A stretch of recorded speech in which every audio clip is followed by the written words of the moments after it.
Hello friends, welcome back to my channel. I am so excited to post this video. ரொம்ப நாள் wait பண்ணேன். Actually 9th week போயிட்டு அப்புறம் இந்த video போடலான்னு பார்த்தேன். பட் அன்ஃபார்ச்சுனேட்லி என்னால் போக முடியல. ஸோ அதனால் என்னால் வெயிட் பண்ண முடியாமல் நான் போஸ்ட் பண்ணிட்டேன். ஆமாம் ஃப்ரெண்ட்ஸ், இந்த வீடியோவில் நம்ம பார்க்கக்கூடியது பார்த்தீங்கன்னா பாரிஸ் கார்னரில் இருக்கக்கூடிய தம்புச்செட்டி ஸ்ட்ரீட்டில் இருக்கக்கூடிய காளிகாம்பாள் கோவில் தான். ஸோ இந்த கோவிலை பற்றி தான் நம்ம இந்த வீடியோவில் பார்க்க போகிறோம். எனக்கு வந்து இந்த கோவில் போயிட்டு வந்திருந்து அவ்வளோ அலாதி ஒரு சந்தோஷம். ஸோ எவ்வளோ நீங்கள் ஸ்ட்ரெஸ் எவ்வளோ ஒரு கஷ்டத்தில் போனீங்கன்னா கூட ரிட்டர்ன் வரும்போது அவ்வளோ ஹார்ட் லைட்டாக ரொம்ப ஹாப்பியாக வருவீங்க. இது என்னோடய எக்ஸ்பீரியன்ஸில் நடந்தது. நான் முதல் தைரியமாக தனியாக போன ஃபர்ஸ்ட் டெம்பிள் இது தான். அந்த அம்பாள் கூடவே கூட்டிகிட்டு போய் அழகாக கூட்டிகிட்டு வந்துடுவாங்க. ஸோ இந்த கோவில் வந்து பார்த்திங்கன்னா சுமார் 3000 வருஷம் பழமையான கோவில். இந்த கோவில் வந்து 3 இடத்துல மாறி 3ஆவது இடம் தான் இது. முதல்ல பார்த்திங்கன்னா பீச் கிட்ட இருந்தது. ஸோ அங்கே வந்து மீனவர் மக்கள்லாம் வந்துட்டு இந்த அம்பாவை வணங்கியிருக்காங்க. அப்போ வந்து இவங்க அகோரமாக இருந்திருக்காங்க. காளினாலே அகோர ரூபம் தானே. ஸோ அந்த மாதிரி வடிவில் இருந்திருக்காங்க. அவங்கள வந்து சென்னி அம்மன்னு வழிபட்டிருக்காங்க. ஸோ அதுக்கப்புறம் ஆங்கிலேயர்கள்லாம் வந்து நம்மளை ரூல் பண்ணப்போ ஜார்ஜ் கோட்டையில் இந்த அம்பாள் வந்து அங்கே இருந்தாங்க. ஸோ அப்போ வந்து கோட்டை அம்மன்னு வழிபட்டிருக்காங்க. ஸோ ஜார்ஜ் கோட்டைக்கு எல்லா மக்களும் போயிட்டு வர்றதுனால ஸோ அவங்க மோஸ்ட்லி கிறிஸ்டியானிட்டி இது பண்ணுறதுனால அம்பாவை வந்து வேறு இடத்துல வைக்கணும்னு யோசிக்கும் போது தான் தம்புச்செட்டி ஸ்ட்ரீட்டில் இங்கே வந்திருந்தாங்க. அப்போ தான் அம்பாள் வந்து சாந்த ஸ்வரூபிணியாக இங்கே காட்சி கொடுத்தாங்க, இங்கே அமர்ந்தாங்க. ஸோ இந்த கோவிலுக்கு பார்த்திங்கன்னா நிறைய பேர் வந்திருக்குறாங்க. நிறைய ஃபேமஸ் பர்சனாலிட்டிஸ், அப்புறம் வந்து தேவர்கள் நிறைய பேர் வழிபட்டிருக்காங்க. இந்த கோவில் வந்து பார்த்திங்கன்னா புராணங்கள்லேயும் சொல்லப்பட்டிருக்குது. ஸோ அது என்னென்ன புராணம் பார்த்திங்கன்னா மச்ச புராணம், வாமன புராணம், கூர்ம புராணம், லிங்க புராணம், பவிஷ்ய புராணம். ஸோ இந்த புராணங்கள்லாம் இந்த ஆலயம் வந்து என்னன்னு வந்து குறிப்பிட்டிருக்குன்னு பார்த்தீங்கன்னா ஸ்வர்ணபுரி வரதபுரின்ற பேரில் தான் அந்த புராணங்களில் வந்து சொல்லப்பட்டிருக்குது. ஸோ இன்னொரு ஸ்பெஷல் என்னன்னு பார்த்தீங்கன்னா இந்த கோவிலை நீங்கள் வழிபட்டிங்கன்னா காஞ்சி காமாட்சி அம்மனை நம்ம காஞ்சிபுரத்தில் போய் வழிபட்டதுக்கான ஒரு பலனும், அண்ட் திருவண்ணாமலையில் இருக்கக்கூடிய நம்ம அருணாச்சலேஸ்வரரை வழிபட்டதுக்கான பலனும் நமக்கு கிடைக்கும். ஸோ நம்ம போகாமையே இங்கே வழிபட்டோன்னா அண்ட் ப்ளஸ் காளிகாம்பாளை வழிபட்டிங்கன்னா சரஸ்வதியாகவும் லக்ஷ்மியாகவும் இந்த அம்பாலே இருக்காங்கன்னு சொல்லப்படுது. ஏன்னா அவங்களோட இரு கரங்களில் லக்ஷ்மி தாயாரும் சரஸ்வதி தாயாரும் பொறிக்கப்பட்டதுன்னு சொல்லப்படுது. ஸோ ஒரே இடத்துல 3 சக்தியை வழிபட்டதுக்கான பலன் இச்சாசக்தி, கிரியாசக்தி, ஞானசக்தி 3மே ஒரே வடிவில் காளிகாம்பாள் உட்கார்ந்துருக்காங்க. ஸோ இந்த கோவிலில் வந்து நிறைய ஸ்பெஷல் திங்ஸ் நான் பார்த்தேன். எஸ்பெஷலி எல்லாரையும் ஒரே மாதிரி ட்ரீட் பண்ணக்கூடியது. நீங்கள் எவ்வளோ ஹரிபரியாக போங்க, நீங்கள் எவ்வளோ பெரிய ஆளாக இருங்க, நீங்கள் எவ்வளோ பரம ஏழையாக இருங்க, நீங்கள் நல்ல வசதியானவங்களாக இருங்க, உங்களுக்கு 1008 பிஸி ஷெட்யூல் இருக்கட்டும், எதுவாக இருந்தாலும் சரி, ஒன்ஸ் நீங்கள் காளிகாம்பாள் சன்னதி கிட்ட போயிட்டீங்கன்னா அதெல்லாம் மறந்து ஒரு 5 செகண்ட் உட்காந்து அந்த அம்பாளுக்கு அந்த தீபார்த்தனை காட்டி அவளோட முகத்தை பார்த்தீங்கன்னா அவ்வளோ அழகாக இருக்கும். மெய் மறந்து போய் அப்படி பார்த்துட்டு இருப்பீங்க. எனக்கு அப்படியே சொல்லும் போதே அவ்வளோ ஹாப்பியாக இருக்குது. நான் அதை எக்ஸ்பீரியன்ஸ் பண்ணியிருக்கேன். அந்த கோவிலுக்கு போனவங்க எக்ஸ்பீரியன்ஸ் பண்ணியிருப்பீங்க. ஸோ போகாதவங்க கண்டிப்பாக ஒரு வாட்டியாச்சும் போயிட்டு வாங்க. எவ்வளோ ஒரு இது பார்த்தீங்களா, எல்லாருமே பாகுபாடு இல்லாமல் குறிப்பிட்டு கொஞ்சம் பேராக ஒரு பேட்சாக அனுப்புகிறாங்க. ஒரு 5 செகண்ட் உட்காந்து நீங்கள் என்னென்னவோ வேண்டணும்னு போனீங்கன்னா கூட அங்கே உட்காந்து அம்பாவை பார்க்கும்போது உங்கள் மைண்டில் ஒன்றுமே இருக்காது. ஜஸ்ட் அந்த அம்பாளோட ஃபேஸ் மட்டும்தான் தெரியும். ஸோ சூப்பராக இருக்கும் அந்த எக்ஸ்பீரியன்ஸ். கண்டிப்பாக ட்ரை பண்ணுங்கள். தயவுசெய்து ஒரு வாட்டியாச்சும் போயிட்டு வந்துடுங்க. அவ்வளோ வந்து நல்லாயிருக்கும். அண்ட் இந்த கோவிலில் பார்த்திங்கன்னா கார்த்திகை அமாவாசை வந்து ரொம்பவே ஸ்பெஷல். ஏன்னா அன்னைக்கு தான் அம்மாவோட பர்த்டே. ஸோ பயங்கர செலப்ரேஷனாக இருக்கும். அண்ட் எல்லா மாதத்தில் வர பௌர்ணமியும் வந்து பூஜைகள், சிறப்பு பூஜைகள்லாம் நடக்கும். இந்த கோவிலோட ஓப்பனிங் டைமிங் பார்த்திங்கன்னா 6 AM to 12 PM, அதுக்கப்புறம் வந்து 4 PM to 9 PM. ஸோ இந்த கோவில் வந்து பூஜைகள் நடக்குது. காலையில் வந்து பார்த்திங்கன்னா காலை சந்தி, அதாவது 6 மணிலேருந்து காலையில் 7:30 மணி வரை நடக்கும். அப்புறம் உச்சிக்கால பூஜை பார்த்திங்கன்னா 12 மணிக்கு. அதுக்கப்புறம் சாய ரட்ச பூஜை அது வந்து பார்த்திங்கன்னா சாயந்தரம் 5:30 மணிலேருந்து 6 மணி வரை. தென் அதுக்கப்புறம் அர்த்த ஜாம பூஜை வந்து 9 மணிக்கு. ஸோ இந்த கோவிலில் வந்து பார்த்திங்கன்னா 3 வகையான தேர்கள் இருக்குது. அதுலேயும் வெரி ஸ்பெஷல் பார்த்திங்கன்னா கிண்ணி தேர் தான். ஸோ இந்தியாவில் எந்த கோவிலுமே இல்லை, நம்ம காளிகாம்பாள் கோயிலில் தான் அந்த கிண்ணி தேர் இருக்குது. அதுக்கப்புறம் பார்த்திங்கன்னா இந்த கோவில் வந்து 2 கோபுரம் இருக்கும். ஸோ நுழைவாயில் கோபுரம் அந்த பக்கமும் உள்ளே வரலாம், இந்த பக்கமும் உள்ளே வரலாம். 2 கோபுரம் இருக்கும். ஒன்று வந்து ஈஸ்ட் இருக்கும் தம்புச்செட்டி ஸ்ட்ரீட்டில், இன்னொன்று வந்து வெஸ்ட்டில் அரண்மனைக்காரன் ஸ்ட்ரீட்டில் இருக்கும். ஸோ ஈஸ்டில் இருக்கிற கோபுரம் வந்து குணவாயில்னு சொல்கிறப்படுது. வெஸ்ட்டில் இருக்கக்கூடிய என்ட்ரன்ஸ் பார்த்திங்கன்னா குடவாயில்னு அழைக்கப்படுது. ஸோ அதுக்கப்புறம் பார்த்திங்கன்னா இந்த கோவில் நீங்கள் உள்ளே நுழையும் போதே 2 பிரகாரம் இருக்குது. உள்ள வெளி பிரகாரம், உள் பிரகாரம். உள் பிரகாரத்தில் தான் பார்த்திங்கன்னா காளிகாம்பாள் வந்து நமக்கு காட்சி கொடுப்பாங்க. ஸோ காளிகாம்பாள் பார்த்திங்கன்னா வெஸ்டர்ன் சைடு உட்காந்து ஈஸ்ட் சைடு ஃபேஸ் பண்ண மாதிரி இருப்பாங்க. இந்த கோவிலில் பார்த்திங்கன்னா முருகருக்கு அதாவது பார்த்திங்கன்னா ரொம்ப அருமையான ஒரு சாங்கு வந்து இந்த கோவிலில் தான் வந்து ஆண்டவன் பிச்சைன்றவருக்கு தோன்றி அந்த பாட்டை எழுதினார். என்ன பாட்டுன்னு பார்த்திங்கன்னா உள்ளம் முருகுதையா சாங் தான். ஸோ இந்த சாங் கேட்குற எல்லாருமே வந்து அப்படியே மெய்மறந்து போயிடுவாங்க. ஸோ இந்த கோவிலில் வந்து நம்ம பார்க்கும்போது ஒரு பீஸ் இருக்கும், ஒரு அமைதி இருக்கும் உங்களுக்கு. நீங்கள் வந்து அவ்வளோ ஒரு ஹாப்பியாக ஃபீல் பண்ணுவீங்க கண்டிப்பாக போயிட்டு வந்தீங்கன்னா. இந்த கோவிலில் என்னென்ன சுவாமிகள் இருக்குன்னு நம்ம பார்க்கலாம். கருணையின் தெய்வத்துக்கு இதே காளிகாம்பாள் தான். நீங்கள் ஒன்ஸ் போயிட்டு வந்துட்டிங்கன்னா அவங்களோட அந்த அம்பாலோட முகம் உங்களுக்கு அடிக்கடி வந்துக்கிட்டே இருக்கும். எப்படா போய் பார்ப்போன்ற அந்த இது இருக்கும். எனக்கு இந்த 2 வீக்ஸாக மிஸ் பண்ணிவிட்டு ரொம்பவே ஏன்டா பொண்ணாக பிறந்தோன்ற அந்த ஃபீல் அளவுக்கு வந்துடுச்சு எனக்கு ரொம்ப. இன்னொன்று வந்து நான் இந்த கோவிலுக்கு போயிட்டு ஒரு 10 செகண்ட் கண்ணை மூடி உட்காந்ததில் எனக்கு ஒரு தாட் வந்துச்சு. அந்த ப்ரேயர் வந்து கண்டிப்பாக நடக்கணும்னு ஆசைப்பட்றேன். அதுக்கு அந்த அம்பாள் தான் ஹெல்ப் பண்ணும். அது நீங்களும் இந்த வீடியோ பார்த்தீங்கன்னா கண்டிப்பாக எனக்காக அந்த ப்ரேயர் கண்டிப்பாக நிறைவேறணும்னு வேண்டிக்கோங்க. கண்டிப்பாக அந்த ப்ரேயர் நிறைவேறிச்சுன்னா என்னை விட ஒரு ஹாப்பி பர்சன் யாருமே இருக்க மாட்டாங்க. கண்டிப்பாக ஷேர் பண்ணுவேன். ஸோ இப்போ என்னென்ன சுவாமிகள் இருக்குதுன்னு பார்க்கலாம். நம்ம ஃபஸ்ட்டு நுழைவாயிலில் நுழைஞ்சோடனே இன்னொரு என்ட்ரன்ஸ் இருக்கும். அதாவது வெளி பிரகாரம் இருக்கு இல்லையா, அந்த என்ட்ரன்ஸ் வரும். அங்கே வந்து காளிகாம்பாள் பேர் இருக்கும். ஸோ அங்கே பார்த்திங்கன்னா left side Vinayagar, right side வந்து முருகர் இருப்பாங்க. நம்ம உள்ள என்ட்ரன்ஸ் ஆகும்போதே காளிகாம்பாள் உச்ச சிலை இருக்கும். ஸோ 12 கால் மண்டபம் அங்கே தான் வந்து நம்ம சுவாமியை வழிபட்டுட்டு அங்கே உட்காந்து தியானம் பண்ணால் அவ்வளோ நல்லா இருக்கும். அண்ட் அங்கே வந்து பார்த்திங்கன்னா அந்த போர்டில் சர்வ மங்கள மாங்கல்யே சிவே சர்வார்த்த சாதிக்கே சரண்ய திரையம்பிக்கே ஸ்ரீ கௌரி நாராயணி நமோஸ்துதே அந்த ஒரு ஸ்லோகம் எழுதியிருக்கும். அங்கே அம்பாள் இருப்பாங்க. ஸோ ஃபஸ்ட்டு விநாயகரை நம்ம வந்து வழிபட்டுட்டு இஷ்ட சித்தி விநாயகரை வழிபட்டுட்டு நம்ம வந்தோன்னா உள்ளே போகும்போது காளிகாம்பாள் நல்லா கோல்டு பிளேட்டட்லேயே அந்த இடம் இருக்கும். நம்ம உள்ளே போகிற இடம் பார்த்திங்கன்னா உள்ளே அங்கே நம்ம என்ட்ரு ஆகும்போதே காளிகாம்பாள் சந்நிதி கருவறை கிட்ட போகிறதுக்கு முன்னாடி ஸ்ட்ரைட்டாக போயிடக்கூடாது. அப்படியே ரைட் சைட்லேயே பார்த்திங்கன்னா சூரிய பகவான், சந்திர பகவான், கால பைரவர், அப்புறம் வந்து துர்கை அம்மன் இருப்பாங்க, பிரம்மா இருப்பாங்க. அவங்களெல்லாம் வழிபட்டுட்டு வரும்போது தான் அவங்களுடைய கருவறை சுற்றி இருக்க சுவற்றிலையும் நிறைய தேவிமார்கள் இருப்பாங்க. ஸோ அவங்களெல்லாம் வணங்கிட்டு நம்ம போகும்போதே பார்த்திங்கன்னா அருணாச்சலேஸ்வரர் வந்து இருப்பார். அவருக்கு இடது பக்கம் விநாயகர், வலது பக்கம் முருகர் இருப்பாங்க. அவங்கள வழிபட்டுட்டு வந்தீங்கன்னா ஒரு பிளேஸ் இருக்கும். அங்கே நின்று நீங்கள் காளிகாம்பாளை பார்த்திங்கன்னா அவ்வளோ சூப்பராக கிளியராக தெரியுவாங்க. அதுக்கப்புறம் நம்ம போனோன்னா 2 நாகர் சிலை இருக்கும். அதை வழிபட்டுட்டு நம்ம உள்ளே வந்தோன்னா நவகிரகம் இருக்கும். நவகிரகம் வந்து நம்ம வெளியே இருந்து தான் வழிபட முடியும், சுற்றிலாம் வர முடியாது. ஸோ அதுக்கப்புறம் தான் நம்ம காளிகாம்பாளை வந்து பார்க்க போகிறோம். அங்கே தான் நம்ம ஒரு 5 செகண்ட் உட்காந்து அம்பாளை தரிசனம் பண்ணிவிட்டு வெளியே வந்து குங்குமம்லாம் வாங்கிட்டு கமடேஸ்வரர் இருப்பார் சிவபெருமான், அவரை வழிபட்டுட்டு வரும்போது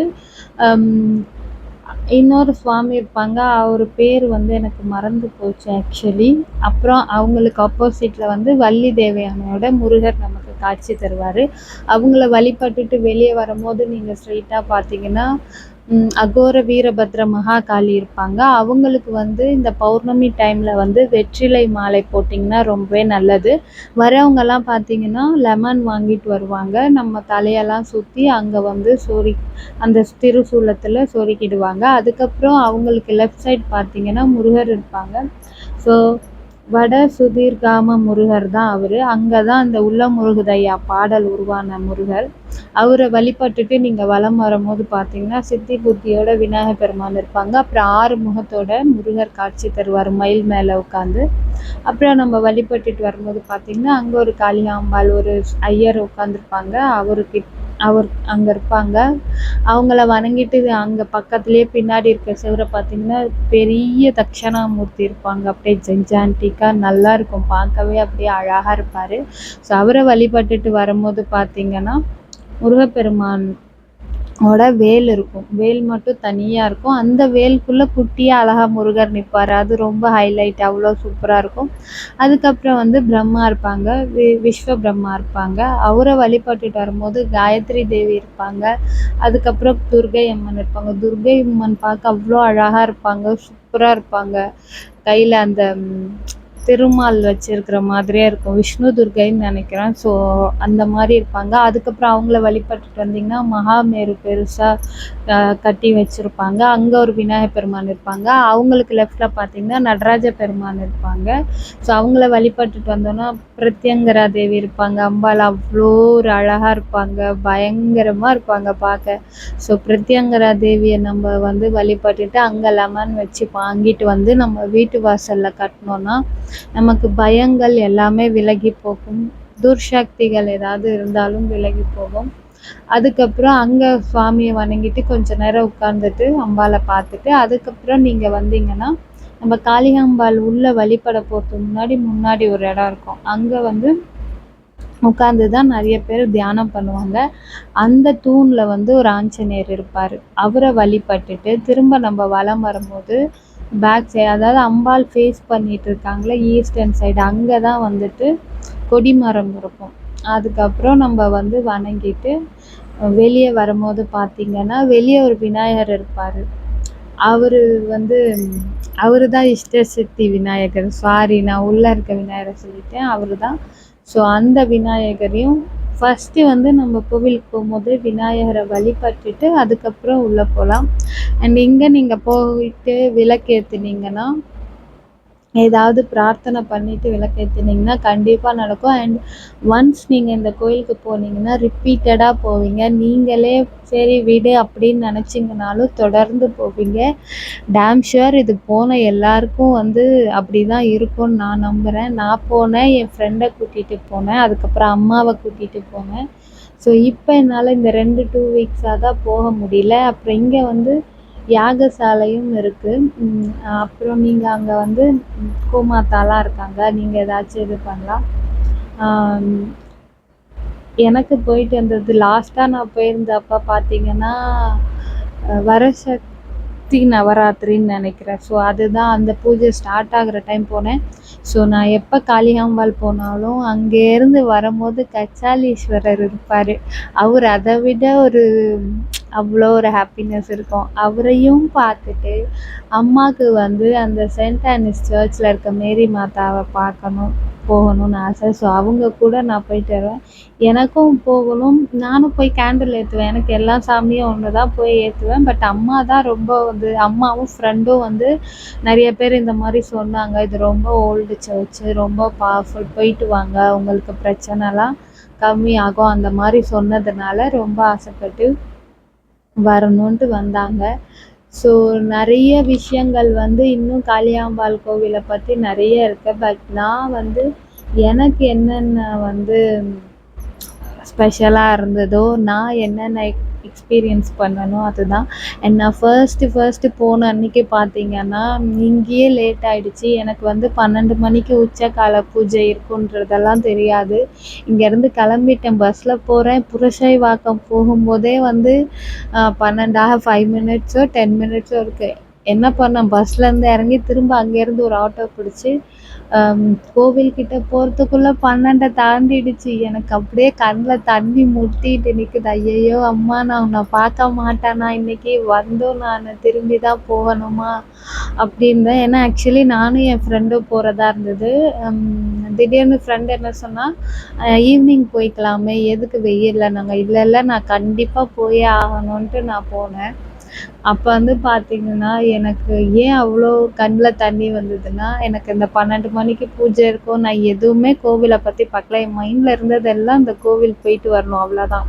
ஸோ அதுக்கப்புறம் ஆட்டோ பிடிச்சி போனால் நான் காசு கொடுக்குறேன். ஆட்டோ மேன்கிட்ட சில்லறை இல்லை. அவர் சில்லறை கேட்குறேன்னு கடையாக போகிறாரு. ஐயோ, ஜிபே வாட்சி பண்ணலான்னு பார்த்தா டிரைவர் போயிட்டார். அவரை நான் தேடுறதுக்கு, அவர் போயிட்டு வர்றதுக்குள்ளே அங்கே ஒரு 10 நிமிஷம். அதுக்கப்புறம் ஜிபே பண்ணுறேன்னா, இல்லைம்மா அந்த ஃபோன் வீட்டில் இருக்கு. ஐயோ அண்ணா ப்ளீஸ், டைம் ஆகிடுச்சி, தயவுசெய்து நம்பர் சொல்லுங்கள். நான் அவருக்கு ஜிபே பண்ணிவிட்டு அவசரமாக ஓடி போய் லெமன் வாங்கிட்டு பூ வாங்கினேன். அப்போ ஒரு அம்மா சொன்னாங்க, கவலைப்படாதம்மா, பொறுமையாக போ, அம்பாள் கோவில் திறந்து தான் இருக்கும், நீ அவசரப்படாமல் போ. அப்போ கொஞ்சம் திருப்தியாக இருந்தது. அப்பயும் ஹரிபரியாக தான் உள்ளே போனேன். அட்லீஸ்ட் ஒரு 10 மினிட்ஸ் ஆச்சு, இல்லை 5 மினிட்ஸ் ஆச்சு, சாமியை பார்த்துட்டு நம்ம வந்துடணுமே, கோவிலுக்குள்ளே இருக்கணுமேன்ற இதில் போனேன். நம்புறீங்களோ நம்பலையோ எனக்கு தெரியாது, நான் போயிட்டு 1.5 மணி நேரம் கோவிலில் இருந்தேன். அதாவது 1.5 மணி நேரம்னா வெளியே நின்னதுலேயே எனக்கு ஒரு 1/4 மணி நேரம் போச்சு. 1.25 மணி நேரம் நான் கோவில் உள்ள அவ்வளோ பீஸ்ஃபுல்லாக அமைதியாக அந்த அம்பாள் அப்படி தரிசனம் பண்ணிவிட்டு அவ்வளோ மன திருப்தியோடு வெளியே வந்தேன். பட் வந்துட்டு அப்புறம் எனக்கு பஸ்ஸுக்கு நின்னேன் பாருங்க, அம்பாள் அவசரமாக பார்க்க வந்தேன் நான். பஸ்ஸுக்கு 2 மணி நேரத்துக்கு மேலே நின்று அதுக்கப்புறம் தான் பஸ் வந்தது. பட் எனிவே, நம்மளோட அந்த இதெல்லாம் வந்து ரொம்ப ஸ்ட்ராங்காக இருந்தால் அப்படி தான் டிலே ஆகும். எனக்கு அன்னைக்கு கடவுளை பார்த்ததுல ரொம்ப ரொம்ப ரொம்ப ஹாப்பியாக இருந்தேன். ஸோ அதுக்கப்புறம் நான் தொடர்ந்து போனேன். இந்த வீக் போக முடியாது. ஸோ இதுக்கப்புறமும் நான் கண்டினியூ பண்ணுவேன். என்னால் வீடியோ வந்து ப்ராப்பராக போட முடியாததுக்கு காரணம் எனக்கு கொஞ்சம் ஹெல்த் ப்ராப்ளம் இருக்கிறதுனால என்னால் போட முடியல. ஸோ இனிமே வந்து கண்டிப்பாக போடுவேன். இந்த வீடியோக்கு அடுத்த வீடியோ வந்து நம்ம கச்சாலீஸ்வரர் சிவாலயம் பற்றி போடுவேன். ஸோ மறக்காமல் அந்த வீடியோ பாருங்கள். அந்த கோவில் அப்பா, அது வேறு லெவல். எல்லா கோவிலுமே சூப்பர் தான். எனக்கு நார்மலாக கோவில் போகிறது ரொம்ப பிடிக்கும். அண்ட் அங்கே இருக்கிற கதைகள்லாம் கேட்கும்போது இன்னும் ரொம்ப பிடிக்கும். ஸோ அந்த மாதிரி யார் யார் இருக்கீங்கன்னு கமெண்ட் பண்ணுங்கள். அண்டு இந்த கோவிலுக்கு நான் வந்து பகவத்கீதா புக்கு வாங்கணும்னு ரொம்ப நாள் ஆசைப்பட்டேன். ஆன்லைன்லலாம் பார்ப்பேன், லிஸ்ட்டில் வாங்குகிற லிஸ்ட்டில் போட்டு வைப்பேன், அப்புறம் வேண்டான்னு விட்டுருவேன். செகண்ட் வீக் இந்த கோவிலுக்கு போகும்போது நுழையும் போதே ஒருத்தர் வச்சுட்டு விற்றுட்டு இருந்தாங்க, புக்கு வாங்கிக்கங்கன்னு சொல்லி. ஸோ அப்போ வந்து நான் வாங்கினேன். மற்ற இடத்துல விட இவர் கம்மியாக சொன்னார். ஸோ வாங்கினேன். கொடுத்த ஒரு பேர் பார்த்திங்கன்னா விஷ்ணு. எனக்கு அப்படியே ரொம்ப ஆச்சரியமாக இருந்தது. விஷ்ணு பகவானே நமக்கு பகவத்கீதை புக்கு தராங்கன்ற மாதிரி. ஸோ அப்புறம் போயிட்டு நான் இன்னும் 2 புக்ஸ் எல்லாம் வாங்கினேன் அடுத்தடுத்த வீக்கு. ஸோ என்னால் முடிஞ்ச அளவு கண்டினியூ பண்ணுவேன் போகிறதுக்கு. அந்த அம்பாளோட கருணையும் ஆசீர்வாதமும் இருந்தால் நம்மளை வந்து கண்டிப்பாக அவள் கூப்பிட்டா தான் நம்ம போக முடியும். அது வேணால் எந்த கடவுளாக இருந்தாலும் அதுதான். அவங்க நம்மளை அழைக்கணும். நம்ம நினைக்கிறோம் நம்ம போகிறோன்ட்டு, அவங்க நமக்கு தரிசனம் கொடுக்கணும்னு இருந்தால் மட்டும்தான் நம்மளால் போக முடியும். நீங்கள் என்ன தான் தலைகீழாக நின்னாலும் அதுதான் உண்மை. ஸோ இந்த வீடியோ வந்து இதோட முடியுது. நீங்கள் யாரெல்லாம் வந்து இந்த கோவிலுக்கு போன எக்ஸ்பீரியன்ஸ் இருக்குது, உங்களோட அனுபவங்கள் இருந்தால் கமெண்ட் பாக்ஸில் கமெண்ட் பண்ணுங்கள். என்ன ஸ்பெஷல்னு சொல்லுங்கள். அண்ட் இந்த கோவிலில் வந்து நீங்கள் வந்து மஞ்சள் வந்து தருவாங்க பிரசாதமாக. கண்டிப்பாக யாருன்னா குழந்தைக்காக வேண்டுறீங்கன்னா அந்த மஞ்சளை வாங்கிட்டு போய் சாப்பிட்டீங்கன்னா குழந்தை பாக்கியம் கண்டிப்பாக கிடைக்கும். அதே மாதிரி திருமணத்துக்காக நீங்கள் எதுவுமே சொல்ல வேண்டாங்க. நீங்கள் இதுதான் நினச்சிட்டு வரீங்கன்னு நீங்கள் அந்த அம்பாள் முன்னாடி போய் உட்காருங்க. நீங்கள் என்ன நினச்சி போகிறீங்களோ அதை கண்டிப்பாக அந்த அம்பாள் வந்து உங்களுக்கு நிறைவேற்றி கொடுப்பாங்க. அண்ட் இன்னொன்று வந்து பிரத்யங்கரா தேவி கிட்ட வந்து ஒரு புற்று இருக்கும். அந்த புற்றையும் வணங்கிட்டு அங்கே அந்த பக்கம் ஒரு வாசல் இருக்கும் வெளியே வர்றதுக்கு. ஸோ அது அண்ட் இந்த கோவிலோட தல விருட்சம் பார்த்தீங்கன்னா மாமரம். அதை சொல்ல மறந்துட்டேன். அவ்வளோதான் ஃப்ரெண்ட்ஸ். இந்த வீடியோ உங்கள் எல்லாருக்கும் பிடிச்சிருந்தா வீடியோவை லைக் பண்ணுங்கள், மறக்காமல் ஷேர் பண்ணுங்கள் உங்கள் ஃப்ரெண்ட்ஸுங்களுக்கு. உங்களோட கருத்துக்களை கமெண்ட் பாக்ஸில் கமெண்ட் பண்ணுங்கள். ஓகே, பாய் பாய். நெக்ஸ்ட் வீடியோவில் கச்சாலீஸ்வரரோட ஆலயத்தோடு நான் உங்களை பார்க்குறேன். டாட்டா, பாய் பாய். இன்னமும் எனக்கு ரொம்ப ஹாப்பியாக இருக்குது. அட்லாஸ்ட் நான் இந்த வீடியோவை உங்களுக்கு கொடுத்துட்டேன். பாய் பாய்.